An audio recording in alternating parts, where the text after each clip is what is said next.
chapter, starting with verse number 1. And you'll see these words are something very similar. I'm reading from the Good News Translation. It says, 6 days later, Jesus took with him Peter and the brothers James and John and led them up a high mountain where they were alone.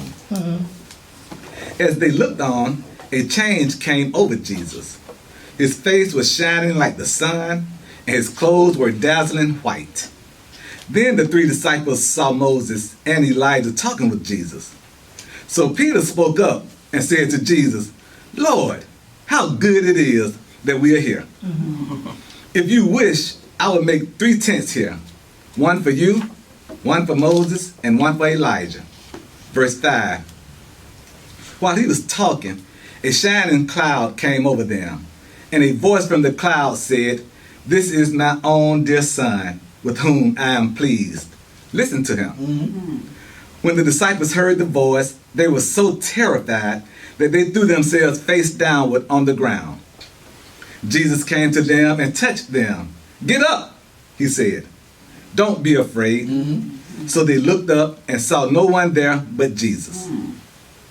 As they came down the mountain, Jesus ordered them, Don't tell anyone about this vision you have seen until the Son of Man has been raised from the dead. Then the disciples asked Jesus, Why do the teachers of the law say that Elijah has to come first? Elijah is indeed coming first, answered Jesus, and he will get everything ready. But I tell you that Elijah has already come, and people didn't recognize him, but treated him just as they pleased. In the same way, they will also mistreat the Son of Man.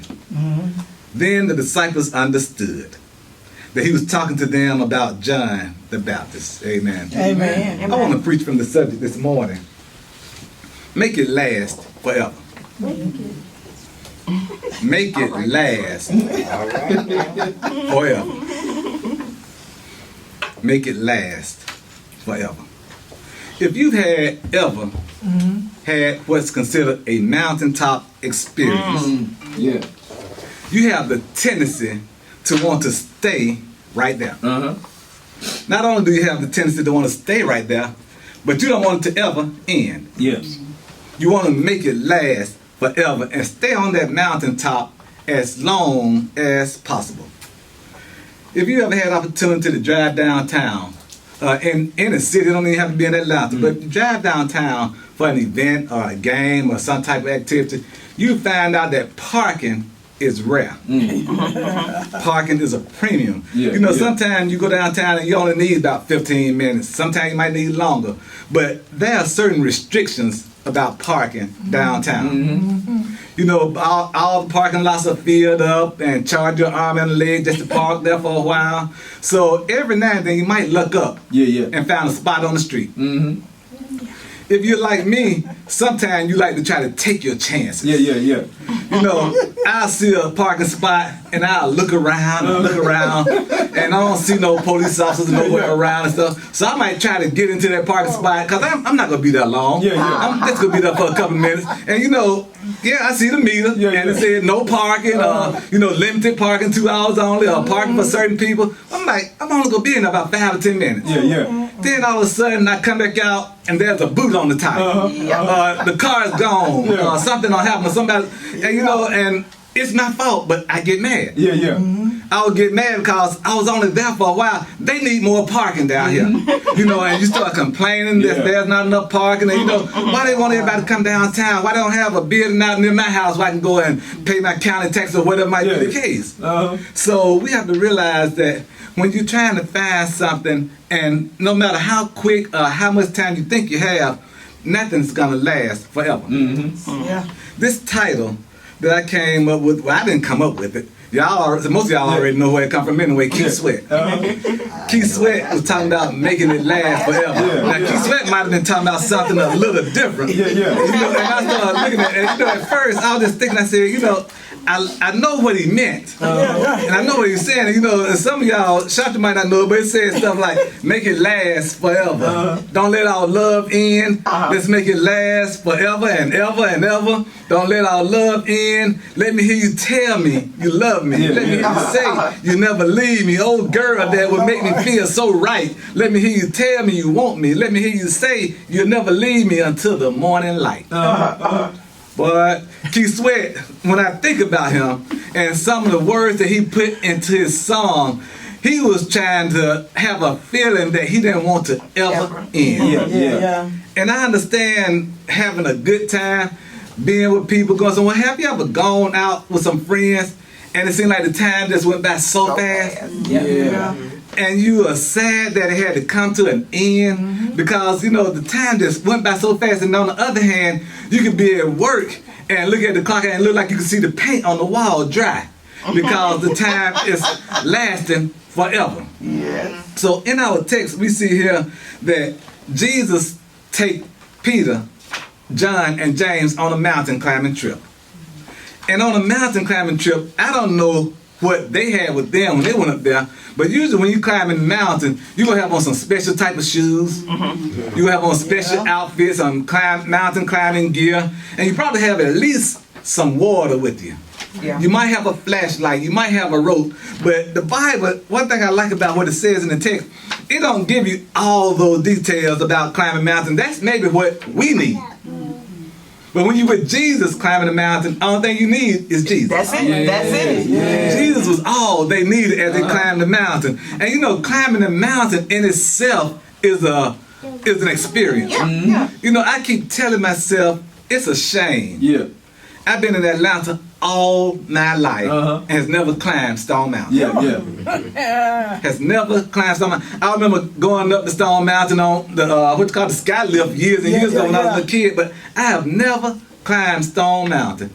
There are a lot of us who have never been up a mountain. There's a big mountain about 5 or 10 minutes from here that people come from all over to climb this big old rock. And I said, you know, what is the fascination about climbing a mountain? What is it? You know, do you climb it just to say you made it to the top? Or do you want to be at the top and just look over? But when I started thinking about the purpose that Jesus took these 3 guys up a mountain. But what was so interesting, after they got to the mountain, what happened? In our text, it tells us that Jesus transfigured before them. That word transfigured. You know, I find myself fascinated about the Bible using all these words that a lot of us don't really care to use or don't understand or don't even want to understand. But transfigured basically it just means he changed form. He changed what he looked like. And the Bible says that he turned white. Some say he turned white as snow. Now, I don't know about you, but I have problems going somewhere with somebody and then they change up on me. You know, it could be changing up for the good, but you know how people get all brand new sometime on you when you go somewhere with them and then all of a sudden they change up? Once when I was at Liberty, I had a friend, Michael, I can't even think of his last name now. He was so nice. He invited me to him and his wife's house for dinner. You know, he knew I was from Atlanta and out of town. They said, I want to invite you to a home-cooked meal.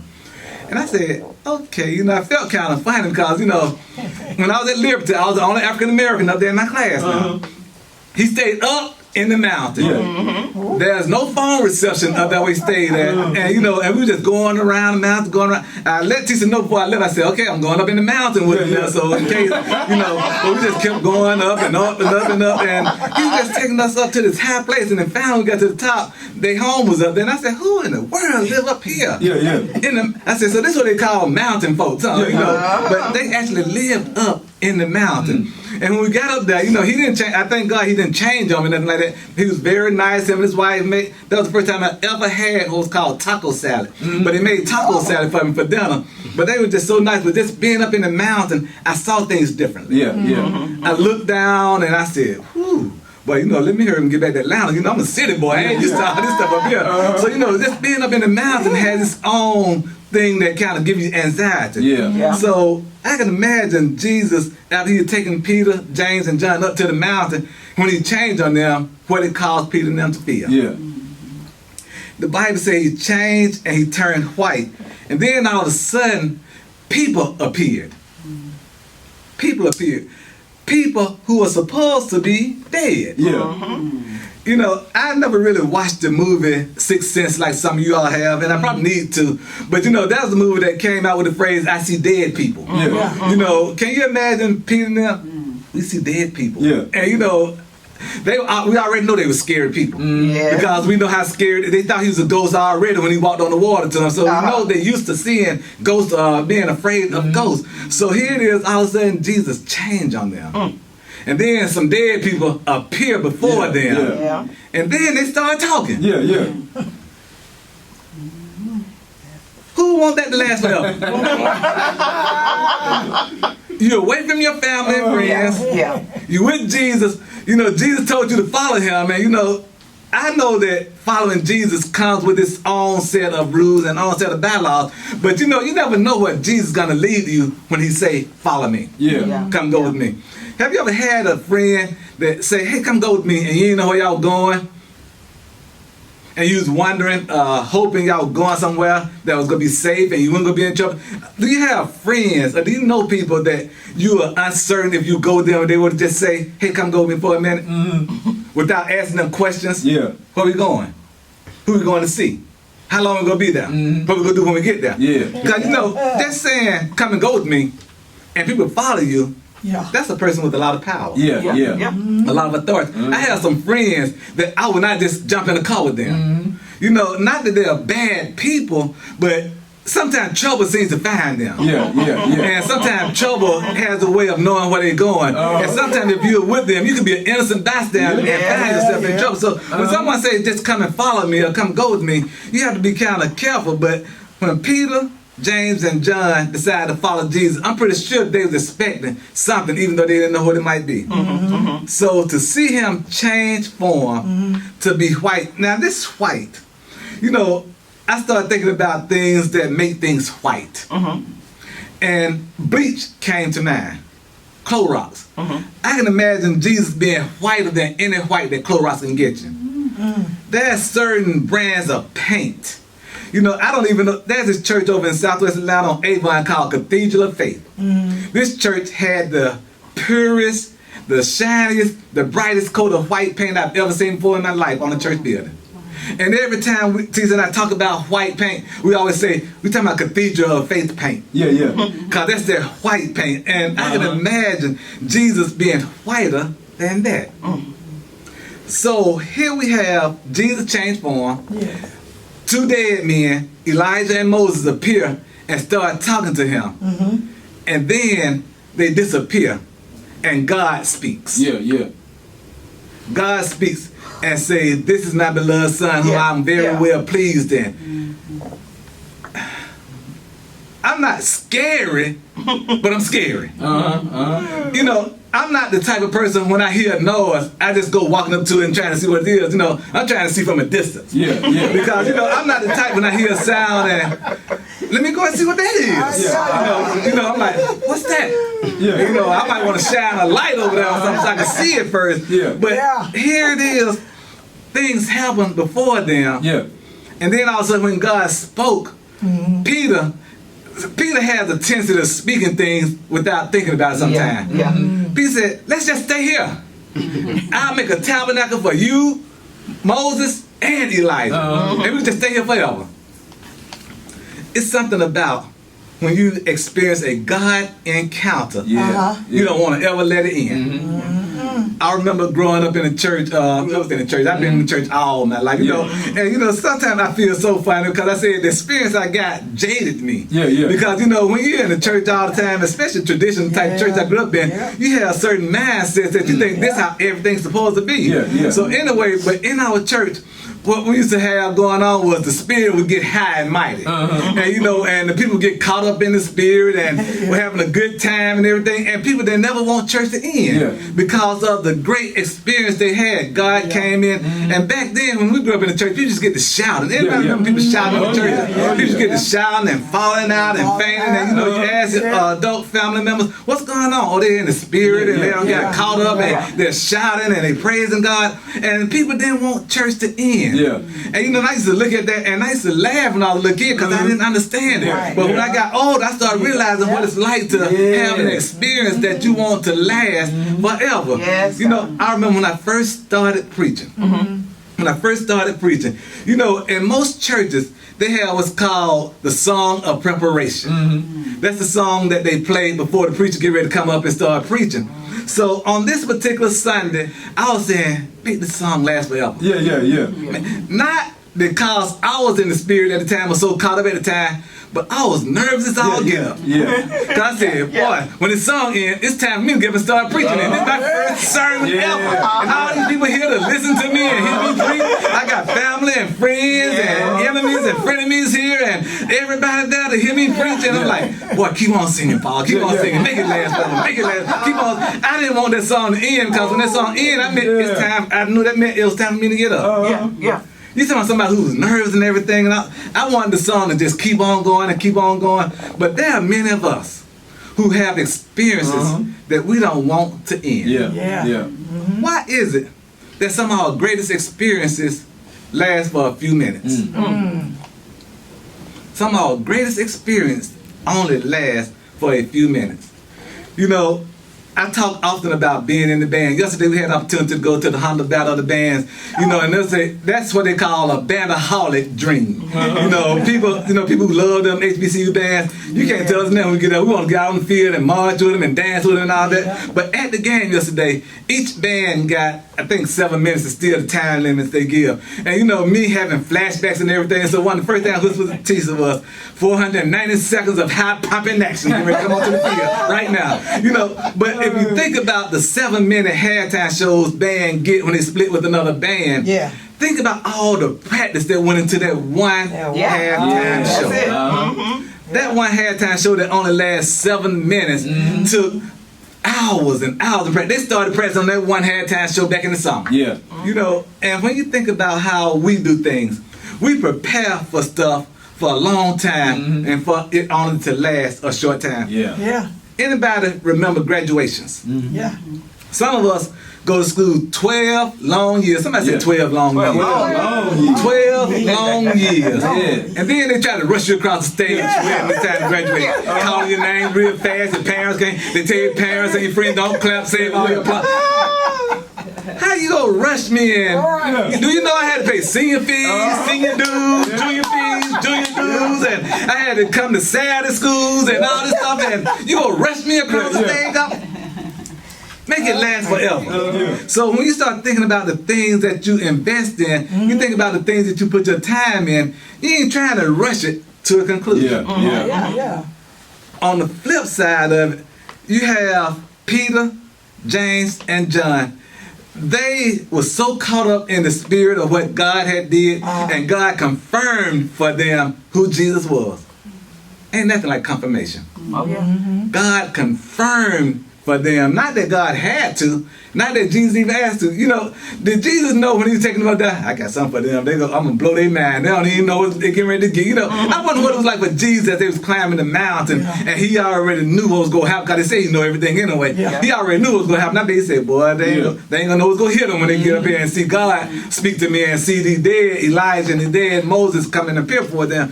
But once it happened, they were so excited, they didn't want to leave. Church people are just like that today. They come to church and we get so excited and praise and worship and having a good time. We don't want to go back home. We don't want to go and cook down after church. We don't want to go and get ready for work on Monday. We don't want to go and talk to the husband. We don't want to go and talk to the wife. We don't want to go and have to deal with this one kid. We want to just stay in church all day long. We want church to make it last forever. All right. But how many of you know there's work to do?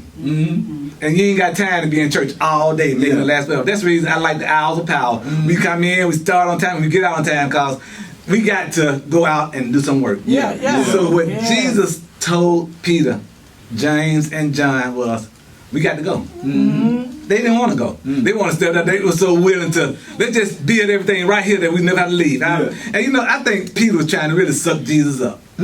I think he was just trying to suck him up. I'll build a tabernacle for you, Jesus. You know, you don't have to go nowhere. We're going to stay right here. What about all the hungry people that they left? What about all the poor people that they would take care of? You mean tell me you're going to take Jesus away from them? Y'all was so good. But God has plans for all of us. And God has work for all of us. And we can't just stay in one place forever and think that's the end of it. Some of us get stuck in our purpose because we think this is my dream job and now I have it, I ain't never leaving it. But suppose God has another job for you. This is my dream home. I've always dreamed of a home like this and I never moved. Suppose God has something else for you. This is, you know, some of us, we get things that we feel if we ever get it, that's it. I'll never want anything else again. God will always show you that there's more to what you see. Thank you, God. Peter thought they had seen the ultimate. They thought they had seen the very best that Jesus had to offer. And then Jesus had to tell them, I'm getting ready to die soon. I'm getting ready to leave y'all. You know, not only can you not build a tabernacle for us, they already did. I'm getting ready to join them, but what I'm going to do, you talking about building a temple and a tabernacle here for me, Moses, and Elijah. I'm gonna go and build a kingdom for all of y'all, all of my fathers. I'm gonna go and build a kingdom that you can't. What you trying to build can't touch. I'm gonna build a kingdom not made with man's hand. I'm gonna build a kingdom. They said the streets gonna be paved with gold, and you gonna see jasper and silver and all the fine stuff there. That's like Jesus said. Y'all talking about y'all trying to build something for me. I'm gonna be building. I'm building something for you all, but we got to go back first. And Jesus told, I got something better for you right now. So you think right now you living a good life. You think right now that God done already showed out for you in your life. God done bless you with family and friends who love you. God done bless you with a good career. God done bless you with homes and fine jewelry and clothing, all these things that you think are good. But this ain't nothing. You ain't seen, like the old people said, you ain't seen nothing yet. That's it. You ain't seen nothing yet. Wait till you get to the house. You know, people come, oh, y'all have a beautiful house. Oh, this? Thank you. But you ain't seen that yet. Wait till you see me when I get to heaven. Wait till you see the mansion I'm gonna be living in then. Wait till you see the street I live on then. When you drive down my boulevard to heaven, you go, oh, goodness gracious, look at that. Wait till you see your house. Wait till you see the mansion Jesus built for you. Make it last forever. That's what's going to last forever. Not this right here. We got work to do. We got to go out and show other people where we moving to. You know, have you ever seen people when they get ready to move somewhere, they want everybody to know? There used to be a time we used to ride people about the house that we were going to move into. Now, we send them the link from realtors.com. This is the house I'm getting ready to buy right here. I want y'all to look at it. Go and check it out. Tell me what you think. That's the way we should be telling people about heaven. That's what we should tell people about heaven. You know, well, y'all should see the house Jesus building for me in heaven. He told me all that I have to do is get my stuff in order. You know, see down here you have to get money in the bank saved. You have to make sure your credit is good. You have to make sure you have references. The only thing you need in heaven to get that mansion up there is to have your stuff together. Accept Jesus. Believe on him, confess him, love God with all your heart, mind, and soul. Love your neighbor as yourself, and you too can get that mansion in the sky without an 850 credit score, without $10,000 in the bank, without getting somebody to co-sign for you. Anybody want to make that mansion? That's what I want to last forever. I want my eternity to last forever, while I'm going to be shouting and having a good time, and I know it ain't going to end. That's what I'm looking for. I want the good life, after life. This is good right here, but I know that's something better, and I'm preparing today for that tomorrow.